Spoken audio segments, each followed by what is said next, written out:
Andrian, and this is the Brand Stories podcast. This is where we talk about everything related to marketing, public relations, and just branding in general.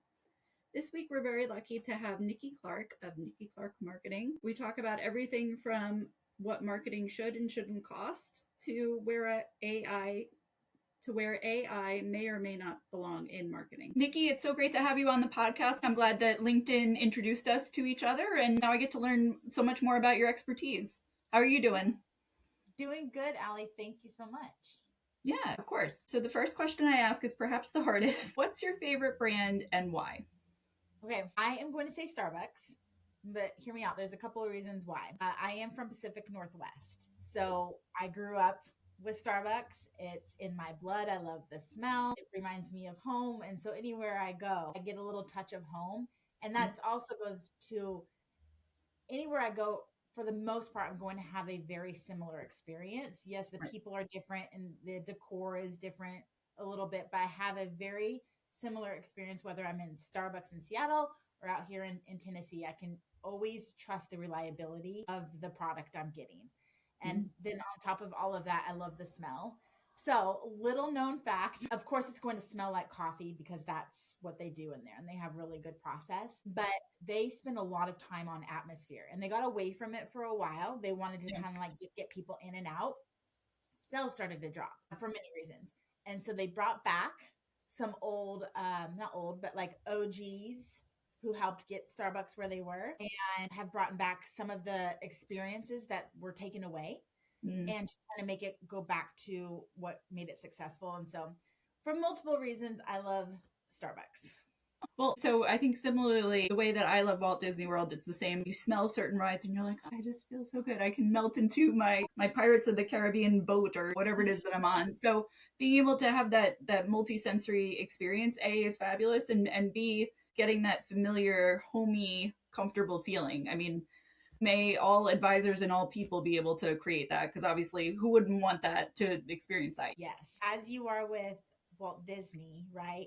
You mentioned the smell there, the smell at Starbucks. That's one of the biggest memory joggers. So any way that a company can create that connection where someone feels, oh, wow, I'm seen, I'm heard, I'm comfortable, I really enjoy this, that's always going to be a win. So now I'm wondering, and obviously you would be the expert in this, in financial advisor marketing, and especially as you have on your LinkedIn, the non-boring financial advisor marketing. Do you think financial advisors can create a smell? I'm curious now, or I guess maybe to a certain extent that doesn't matter because there's so much on Zoom. You can't, right? Unless you were to send somebody a smell sticker. But there are ways that you can make it feel more welcoming and almost nurturing in a way, since everything mostly is virtual now. One of the biggest things that you need to do, in my opinion, is have your own professional photos taken. So have you and your team, or if you're solo, just go get professional photos taken. Surprisingly, they're really affordable now. With AI, you would think that they would get more expensive. They've actually, prices have come down a little bit, not much, but you're creating that connection. People, this industry, you're asking people to literally hand over their livelihood, all of their money or some of it. Yeah. They're not going to do that to stock photos. I mean, they will, but it's going to take a while. Sure. You can have your own face and your group of advisors, if you have a firm, on the website. It's going to immediately take down those barriers. People are going to be able to now associate, oh, that firm, these are the people, and this is what I can expect. It creates that relational value. Yeah. And so we've been working with a lot of firms lately, getting them a photographer. And a lot of the times it's advisors aren't marketers. They don't know where to start looking for photography. And then on top of that, they don't know how to direct their photographer. Yes. And so they come out with photos that are just really not good, right? So we've done a large amount of sourcing photographers, getting the styles set up, getting the photo shoot ideas, securing the photo shoot location, getting with the photographer and connecting them. And we've made those established so that they can now have that not only on the website, but in marketing materials. And we've done the math. It's cheaper than buying the stock photos anyhow. Oh, there you go. Might as well go do it. Yeah. To that point, so I've seen, and I'm sure that you've seen, the photos that really are good and then the photos that you're like, that didn't do you any favors. What do you feel like is the difference? Is it the way that somebody's posed, or just that they feel genuinely happy, or what is it? We, as service-based companies, when we ourselves are looking online to see who these people are. Usually it's the more relaxed type of photos, the more approachable type of photos. Yeah, I do expect some professionals to look professional. Otherwise, I'm not going to trust you as a business owner in some instances, right? But we also know that people find financial advisors unapproachable. So, Mm, how can we make photos more relational? Like loosen up the tie a little bit or just be more approachable. You can still be professional mm, and approachable. So, usually, what we do is we create a style guide mm. for the advisors if they're working with the photographer. 9 times out of 10, we just connect with the photographer anyhow, Nice. but we want the candid shots. We Mhm. want the shots where they're laughing or like bloopers, right? We end up using some of those for whatever reason. The group they're talking, they just start cracking up laughing. We use those in a lot of marketing materials Oh, because, again, I'm going to relate to someone who actually looks like a human being yes. versus someone who is not smiling Mhm. or it's clearly an AI photo or it's 20 years old. But Yeah. this is one of the literally low hanging fruit items that firms can do to make an experience online easier. Very good point. Although that's making me feel like maybe I need to update my own photo. My own photo is starting to get a little bit old. Where would you say is the line for that? Is it like within 5 years it's okay? Within a year? I would ideally every 5 years, but I definitely have more happy lines in my face than I did 5 years ago. Right? Yeah. Um, I will give an example. If you no longer look like your profile picture, that's a big red flag. I met with someone a couple years ago, Steven, and what I saw on his website and LinkedIn. I was like, cool, great. So I knew I was meeting with a group of advisors, but Steven was the CEO. So we're getting on, and I knew that there was two Stevens at the office too. So, Oh. so Steven hops on, and I'm like, okay, are we waiting for Steven to join and whatnot? Because all it said was the company's name. It Oh. didn't say Steven. And Yeah. he Yeah. was like, I'm Steven. And it was so shocking. Mhm. His photo was probably 20 years old. Ooh. He no longer had the same color hair. He had a beard now and glasses. And I was just mortified because I had done all my research. Mhm. But there was such a shock. Yeah. So I would say if you really don't look like your photo anymore, granted, yes, we all want to look like we did 15, Yes. 20 years ago, right? That would be great. Yep. But that's not going to help at all. That's actually going to cause more confusion. And people Yep. don't like feeling that they were, for lack of better terms, duped, because that's what they will feel like. Sure. Same with AI photos. Yes, they're getting really good. Most of them are not. And again, people don't want to feel like they were like taken advantage of or not advantage of, but like There's a deception. thank you, the deception. Yeah, they don't want to feel like that again, especially in this industry Sure. where the advisors say, hey, trust me with your money. It's kind of a big deal. Absolutely. So globally, how would you rate advisor marketing right now? Are you feeling like, look, we've made a lot of improvements over the years. We still have a long way to go, a little bit of all of the above?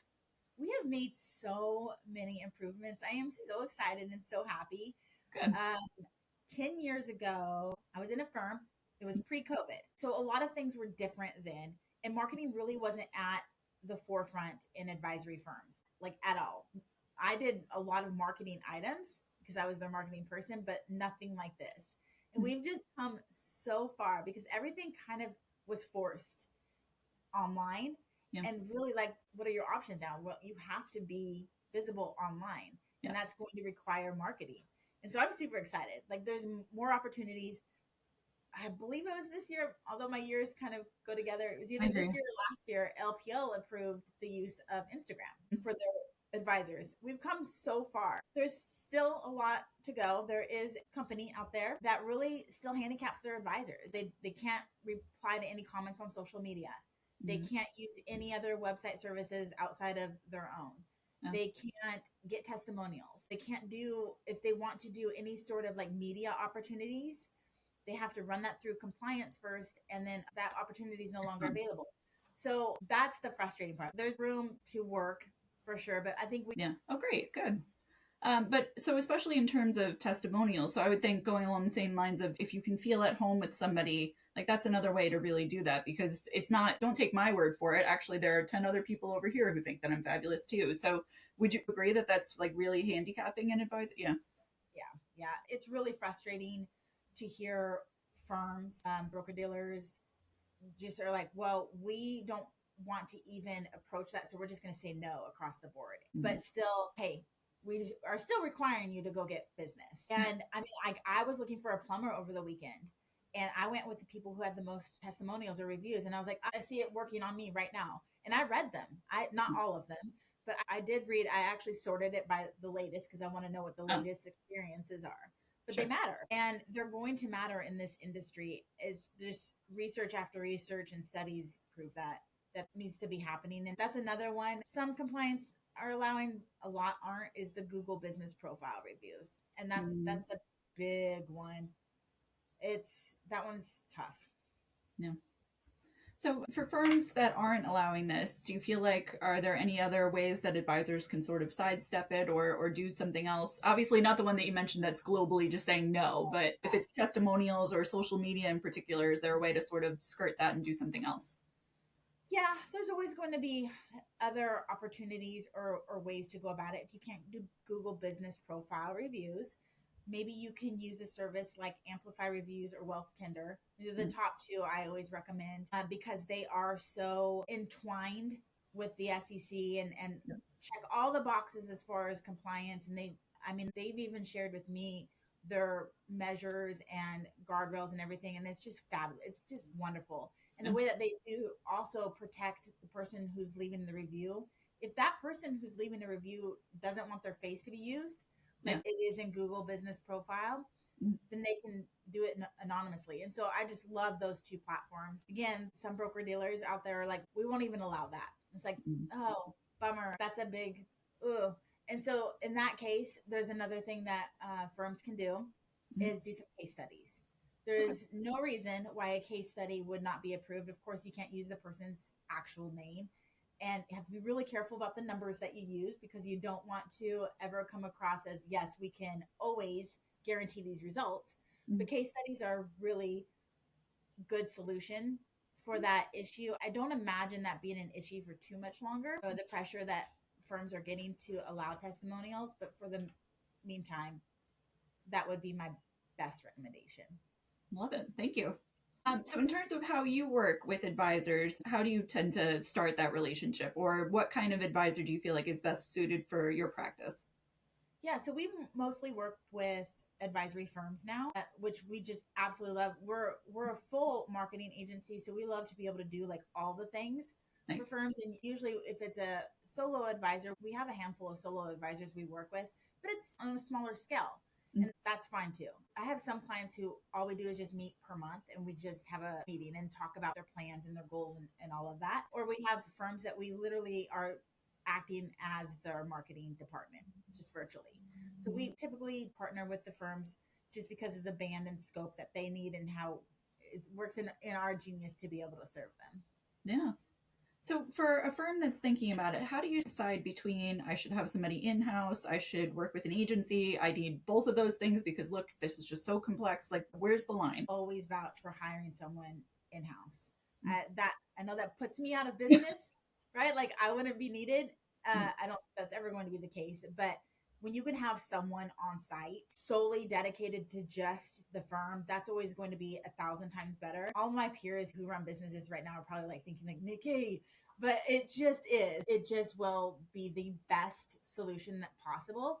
mm, Now, that one person cannot do as much as we can yeah. with our team of 8 plus at probably even less the rate than they would hire an in-house person. So Right. that's the trade-off. You get a lot more resources, Mm, and let's be real, it's the bottom line. So mm, it comes in a little bit easier, and we have a vast area of expertise.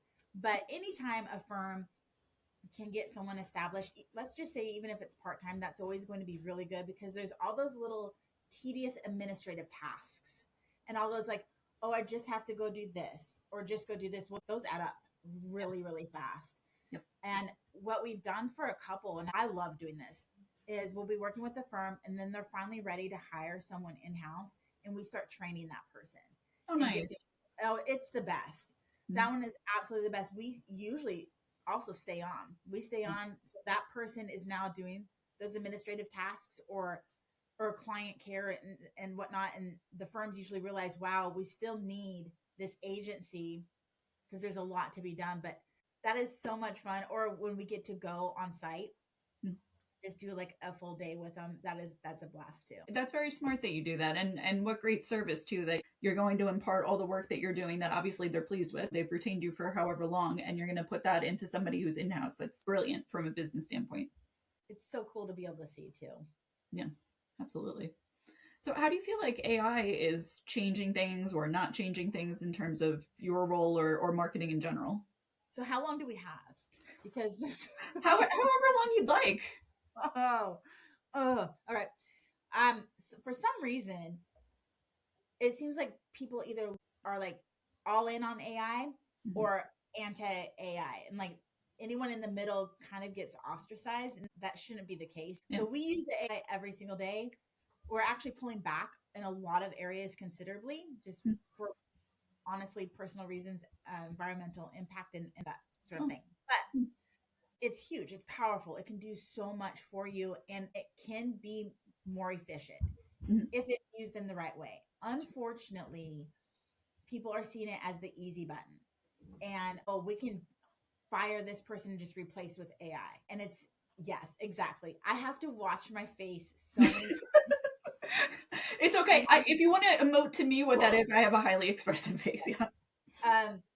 And yes, you probably could, absolutely, but you're going to have to build all the systems and then implement it, and then your team is going to need to know how to manage it. Yeah. So really, what are you saving? Now, I've found ways to be efficient, such as, this is just the first thing that came to my mind. We were getting ready to get a new car. We hate that car, by the way. But they were like, hey, do you want to get this warranty? My husband was at the dealership, and I was like, hey, send me that warranty. I ran it through AI and asked it to find any loopholes or red flags that would hurt us as the buyer, and we found multiple, so we didn't get the warranty. Good right? Now, that's not a good case for how financial advisory firms can be using it. And there's always that compliance factor too. So let's just say compliance allows you to use AI, but still doesn't allow you to get testimonials. Make that make sense. But let's say they allow you to use AI. What firms should be doing it is for those little tedious tasks, for those little efficiency things. If you're comfortable, if you're not, whatever, you can have it connected to your Gmail. I have mine. I battle internally with this every single day because I'm like, oh, I don't want that, whatever. But if I need to go find an email and I can't find it because Gmail is awful, even if you have it saved somewhere, even if it was sent wherever, for whatever reason, it's like, oh, we can't find that. So I have my Claude connected with it, and I'll tell Claude exactly the email I wanted to go find. Sometimes it takes a couple minutes, but it will go and find it. Nice. That's a smart way, I believe. Or analyzing data, so long as it's not any confidential information. That's a smart way. Tedious tasks that you do every way. Set up a system and process to have it do that for you. Another thing I do, if I want to do some research on a particular topic, I love research. I absolutely love it, but I don't have hours on end to find every single source out there. So I will ask for a specific source to see if I can go find it based on the criteria I have. If I can't, then I'm just not going to waste my time doing that. I don't fully outsource researching. I still like to Google myself and try and figure it out myself. I like to use my brain. Sure. Where I would really caution anyone, especially advisory firms, is absolutely, of course, no confidential information whatsoever. Yep. And don't do your writing. The writing is just awful. It's gotten out of control. I had someone send me, I don't know if you've experienced this, but I had someone send me 19 pages of, here's what I worked on inside of Perplexity over the weekend. Can you review it? And I was like, yep, absolutely. I absolutely billed them for that time too. Yes, I can do it, but it's long. Yeah. We've just seen writing just take a huge nosedive. So AI did not help people rise above. It just brought everyone up to the same level, and the same level is just crap. Can I say that word on here? It's awful. So AI will expose your areas of weaknesses very, very fast. And what I don't get is that I made a post about this. Pre-AI, working with advisory firms, if it wasn't almost perfect on every level, it did not get shared. Yeah. And now they're running it through and they're like, it's okay. Let's share it to everyone. Well, okay. And then I don't know about you, but I also can spot an AI graphic or Mm. flyer a mile away. Everyone looks the same. So if you're okay sounding and looking the same as everyone else with content that doesn't mean anything, it's just repeating itself over and over, by all means, go and use it. I'm so glad you brought this up. Oh, I just read this post, and this puts it into words in ways that I sometimes can't articulate. okay. But when you want to use AI, hey, just write me 100 posts and it'll do that for you in minutes, right? Mm. Or, hey, create these carousels. You can get 50 carousels in like 20 seconds. Great. Yeah. But keep in mind that writing isn't just an output. And so this person said, when you outsource your writing to AI, you're now removing the interviewing, the ideation, the Mm. editing, the distribution, the handling of feedback, the giving of feedback, the understanding the client, the directing of the client relationship, intuitively understanding the relationship, and understanding all of the background. Mm. I guarantee you, most people are not putting all of that as a prompt into their AI. If they Right. were adequately doing that, it would be thousands of pages. So when you bypass creative thinking, research, expertise, Mm. you're getting rid of all of the quality type of content and you're being left with what matters most and thoughtful and quiet and clarity and all of that. Yeah. I love so much of what you said. Among the things, so on the PR side, I feel like it's been kicking some people in the butt because reporters are seeing it, and if you send them AI did this, it's not going through. So it's one of those, you took the time to prompt it into AI and send it, but it ultimately didn't land anywhere, so you wasted your time really. But I think to your point too of bringing that homey and the personal feel, it's not going to get you as the person, like those little grammatical things that you do or the phrases that you say. I mean, I don't use it very much, but I presume not enough to really have somebody notice and feel like they know you. Yeah.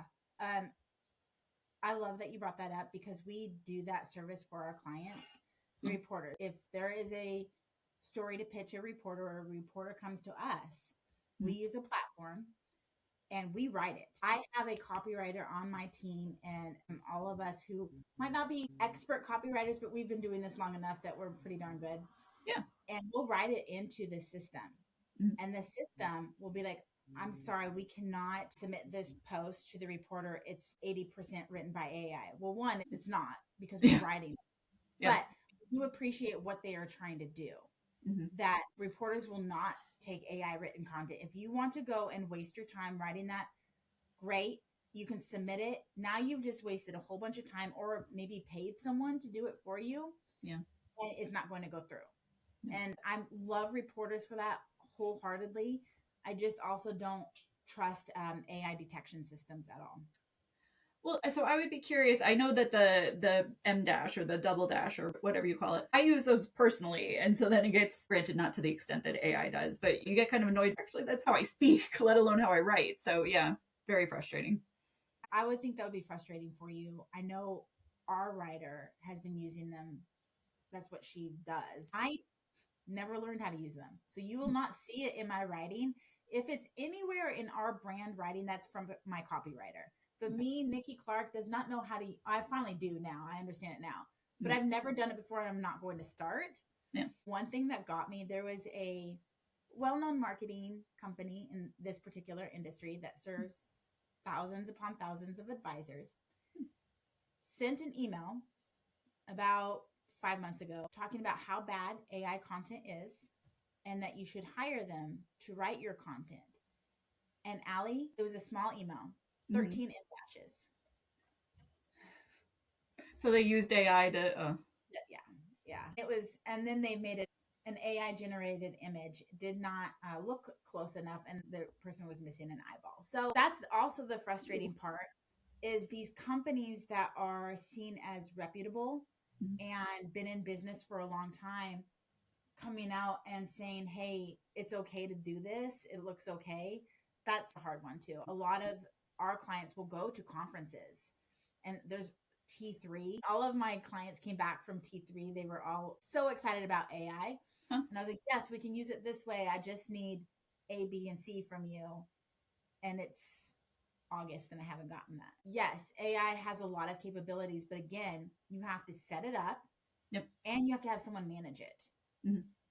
So I'm sure you've seen the headlines. A lot of companies, whether this industry or not, Mhm. got rid of their marketing team, Yep. now bringing them back because they're like, that didn't work.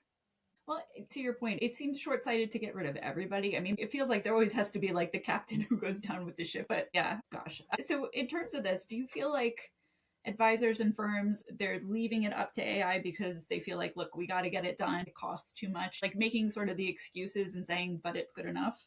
That's what it is. Yeah, I get it. 100% I get it. And to me, I can see how a leader kind of removed from the everyday business processes and procedures and typing and all of that can see how AI would come in, make things faster, more efficient, and cost effective. Yes, I would see how that would be the alluring case to do. And for the most part, people are like, okay, we'll make this happen. But it's just taking some time. The hype has worn off, and leaders are coming to realize this didn't work. This actually cost us more money than anything. We haven't been efficient. Mm-hmm. So I think it just takes a little bit of a curve Yep. to understand. To me, 100%, especially for mom and pop stores or shops or little solo businesses, it's so enticing. Yeah. Because you have kind of a solution there for you. The off side is that it's not going to work. Yeah. So, it can be super enticing, and I get it every single day. It just doesn't work, unfortunately. Well, so I don't know if you feel like this is a misnomer in marketing, but at least on the PR side, I feel like when people think about PR, they think it's got to be at least $5,000, 10,000, 20,000. Like the numbers just go up. And so therefore I can't afford it. So I will just do it myself, which is among the reasons that I purposely designed part of my business to be hourly and more cost effective. Do you feel like it's a misnomer that people feel like, well, gosh, but marketing is so expensive and really it's more affordable than you probably think that it is? You and I might disagree on this then. Okay, that's totally fair. I think it is more expensive than people realize. Okay. Or more time consuming than people realize. Definitely. So it's called the Iron Triangle. And it's three things. I think you've heard of it. You can't have something of high quality, cheap, and immediate. Those three don't work together. Yep. So one of them is going to have to give, and usually it's two. If you want it really cheap, your quality is going to suffer big time. So I do think that if you want it done the right way, the first time, it's going to be expensive. That has been my experience in working with this particular industry. Other industries, it might be different, but because of the compliance factor, sure, because of what you can and cannot say even outside of compliance, and then also it being the financial industry, which is highly competitive, as you know, when doing any sort of thing of PR. It's financial, law, and healthcare, I think, are the top three. Yeah. It's just going to be super expensive. Now, that's my world, because that's just been my experience. So we reached out on behalf of a client to go heavy with PR. And everything that the client wanted to accomplish was going to be $13,000 a month.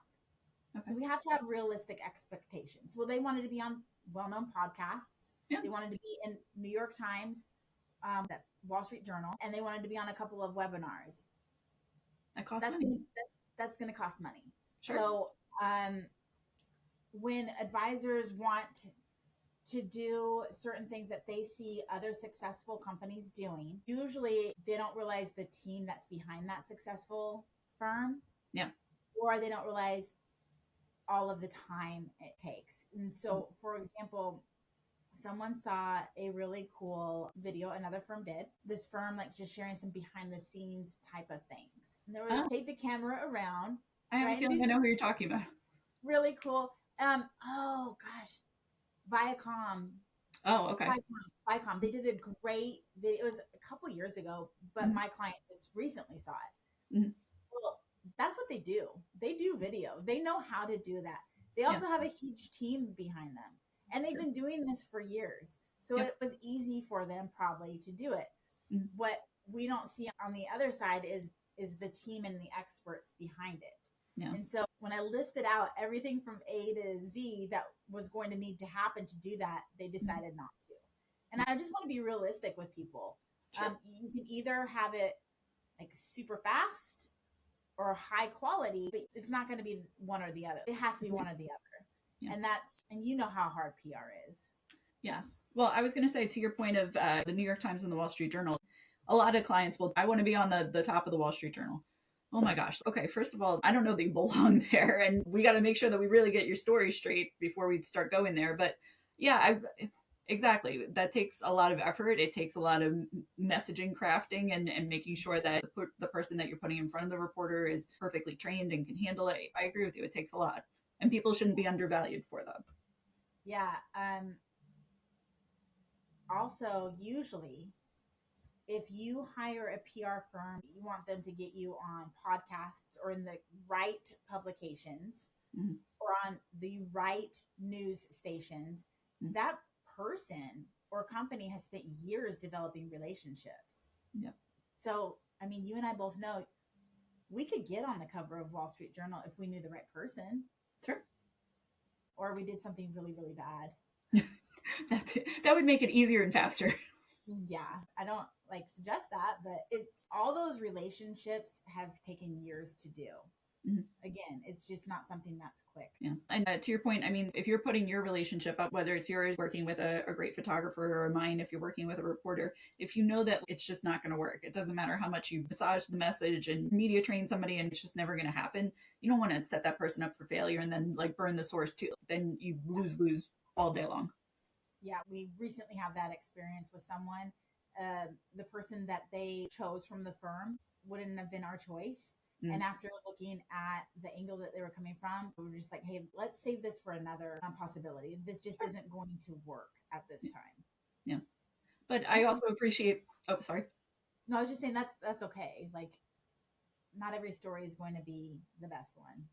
And I think it also takes a true professional to have that no conversation, because it's very easy to, yeah, absolutely, we'll figure out a way to make it work. But if it's really not in your best interest or you're going to perform poorly, then we got to say no. And you just have to know that there's going to be blowback, but that somebody has to trust the fact that you're saying no for the right reason. Yeah. I think selfishly also for you and I, if we put one of our clients in front of that and it doesn't work out, that could come back on us too. Oh, yeah. Like you didn't do what I contracted you to do. Mm-hmm. And so I want to make sure that not only are they in the best light possible, but that we are setting ourselves up to be successful too. Yeah. So obviously I've loved this conversation. We've gone a little bit long, so I feel bad that I hope that you didn't have something right after this, but no. Okay. So in terms of where you see marketing going, I feel like we're in this sort of place where people are still discovering AI, but also going through it, but also realizing, hopefully, like you said, to a certain extent, it's not being used the right way. Where do you feel like marketing is going to be going in like the next year or so? I would love to say I'm really good at these predictions. I predicted Facebook wouldn't be successful. Mm-hmm. I predicted that MySpace would stay around forever. Granted, this was like when I was still in high school and college. Okay. But what I am seeing is that there is a huge shift to communities. Mm-hmm. So if you take a look at what Instagram specifically is doing, and now LinkedIn with their new algorithm, they're promoting saves and DMs. Mm-hmm. And the reason why people are doing the most, like the sends, like I'll DM someone, because I know it is 100% going to go to that person. Yep. I know that this piece of content will get in front of the person I want it to get in front of. Mm-hmm. And what I do see happening is that more communities are going to start established, closed communities too, where not everyone can come in and where ads aren't needed or required, because people are sick of that too. They're sick of the bots. They're sick of the fake. So I do see a subscription-based communities starting to become more of a thing. Mm-hmm. Also, most of these platforms have said, hey, we're going to start implementing paid social, and they're testing it out in certain locations. Yep. I will gladly pay LinkedIn more money if it could please get rid of the ads. I just scrolled through 3 ads in a row and they're horrible. Yeah. Why is it always the bad ads that are on our feeds? I don't know. I 1000% foresee that happening. There's already like pieces in play for that to work, and my own usership too. I read that and I was like, whatever. So I went to my Instagram. Mm-hmm. The last post I had put in my feed on Instagram was from 2024. And I was like, I guess I'm not doing that. I'm only doing stories and scenes. It was accurate. Yeah. So I 100% see that. I am one of those people that would 100% go off grid if my family was like, yes. I Uh, would go buy a cabin in the woods and we would go homestead.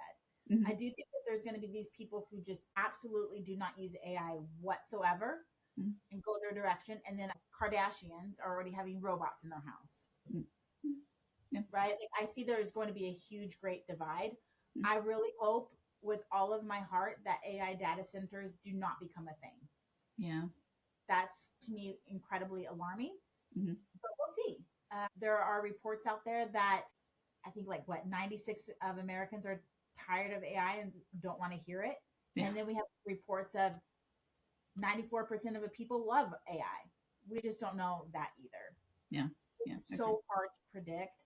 Mhm. I really don't want it to become like iRobot Mhm. or Matrix or anything like that. That would be great. Right. Goodness. And it's interesting to see that it could easily go in that direction. It could go the other way. It could go somewhere in the middle.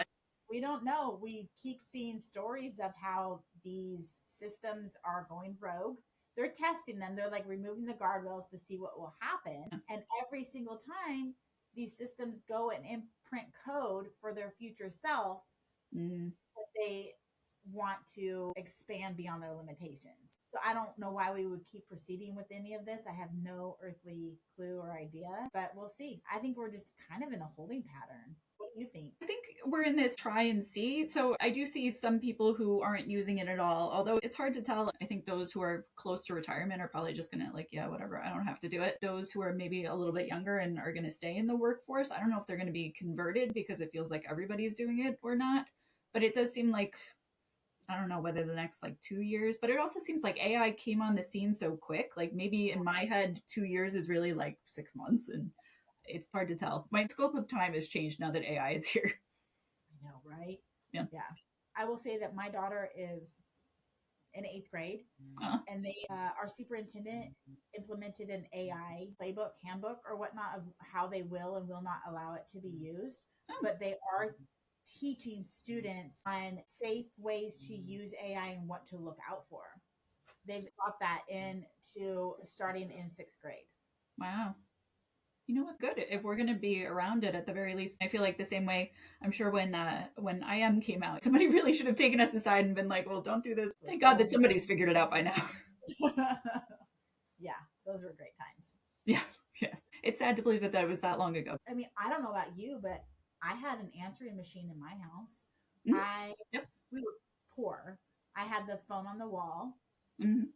I remember the pagers. I remember all of these things. Do you remember? So my grandma had the phone that you had to turn, and then like you missed like the last time, and you were like, "Gosh, dang it! Now I got to do the whole thing all over." So we got one because I thought they were cool. Like Yeah. we didn't have my grandparents had those, but when I was a kid, we went and bought one and used it because I thought they were Oh. really cool looking. Yep. Yeah. I mean, it's crazy to think how far Right. we've come in such a short amount of time. Exactly. Yeah. I don't know. Well, Nikki, you have been a delight. You've had so many great insights, and thank you for letting me go over and pick your brain probably more than I ever had a right to. But it was great to do it. Well, that was fun. I really enjoy talking about this thing. Thank you. Yeah. Thank you. Of course. Hi, I'm Alexandrian, and this is the Brand Stories podcast. This is where we talk about everything related to marketing, public relations, and just branding in general. This week, we're very lucky to have Niki Clark of Niki Clark Marketing. We discuss everything from where AI may or may not belong in marketing and what the future of marketing looks like. Take a listen. We talk about everything from what marketing should and shouldn't cost to where AI may or may not belong in marketing.